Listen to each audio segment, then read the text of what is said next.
Hello, students. Hello, teacher. Welcome to number 4. Questions. Yeah. You know, if you'd like to talk about some stuff right off the bat, let's see if there's something that would be questionable. Yes.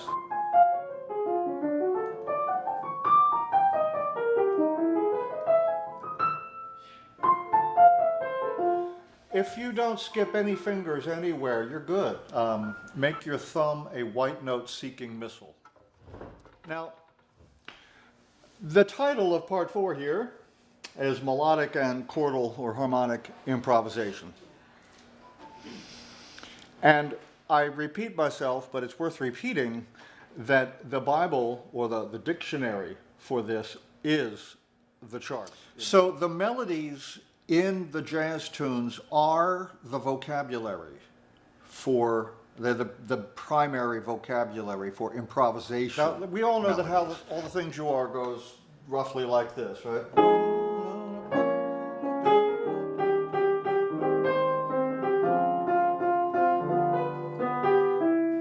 Let's assume now that we were going to improvise over those first 8 measures. And we're wondering, what will I do that's different than the melody? So you divorce yourself from the melody as written in the head, and you think of some other melodies. Here's another melody.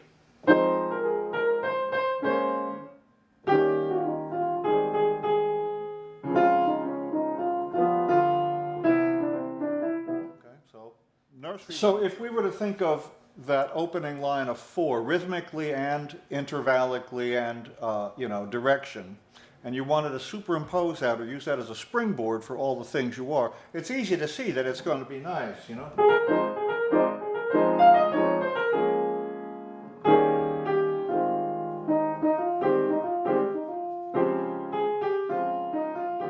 So learning heads in the jazz book is a way of giving yourself a bucket of melodic ideas. Some of that rhythmic material against that's in Donna Lee against All the Things You Are.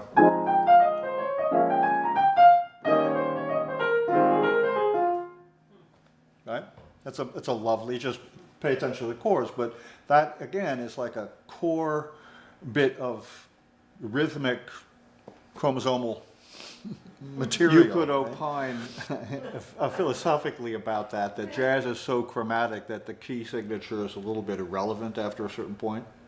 But it's not. It's not. But when you look at this, rarely a measure goes by without some kind of accidental written in to deny the key signature. You know. When the note's in and when it's out, your ear drives you for that. If I were going to mess with the front of All the Things You Are on that F, if I started on a B natural in a melody, my ear told me I got to go somewhere with that. Or maybe, and that note that's out in dissonant tension, demanding release, is what I think, makes jazz music so. In the 2 measures before the first ending of A train, you get this like. So it's all the first measure's on this G. So that A note is cool. The A sharp is out, and then we're good again. And the E is okay. The G's okay. And the G flat is out.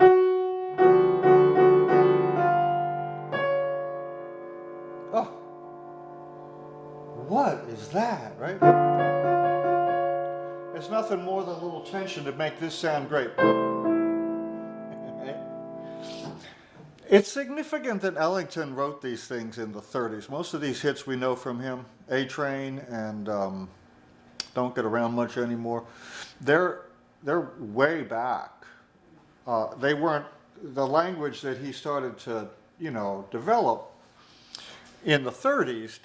People didn't get a hold of it and really use it fluently till a good deal, maybe a decade later. But it's in this early. Now, how to improvise. Let's get back on that. What about this gives you fodder or language for improvisation? Well, this does. That does. You can bet your bippy that Charlie Parker learned and got a hold of how chromatic that is and how many notes are outside the chord.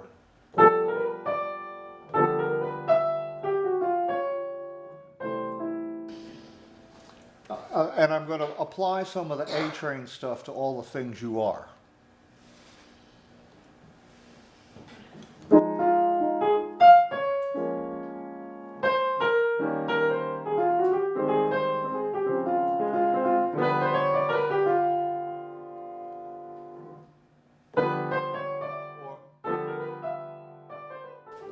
Here I am on that G7 ripping off A-train.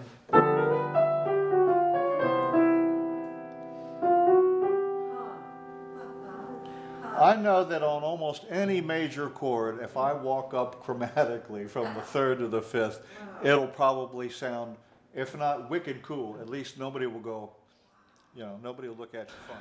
So when you learn heads, if you want to have it give you vocabulary in jazz improvisation, be sure that you think about what they are relative to the chord that's happening.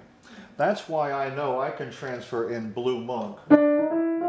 I can transfer that to another dominant 7 or even major 7 chord somewhere because I understand it as from the third to the fifth, a chromatic. All right, so I've taken that, overusing it, of course, which you have to do with these things. You've got to overuse them until you're sick of them, until you realize that's all you're doing, and then you break that habit and put that one in the box, and then you take another one out and use it over and over and over and over until you're sick of it, and everybody says, no, they're not going to play that lick again, are you, Joe?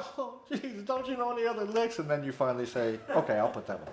And then eventually you build up a sort of a war chest of gestures that you can go to when you see a dominant 7 chord, you know this will work. Or you know this will work. So when you're grooving along and you're being free and you're trying to be expressive and reach your inner thing, those are available to you. Just like when you're speaking language, right? You're trying to communicate an idea to somebody and you feel the need to express yourself to them. The English language and phraseologies that you've learned in English, it's the same thing, except that it's an abstract kind of expression.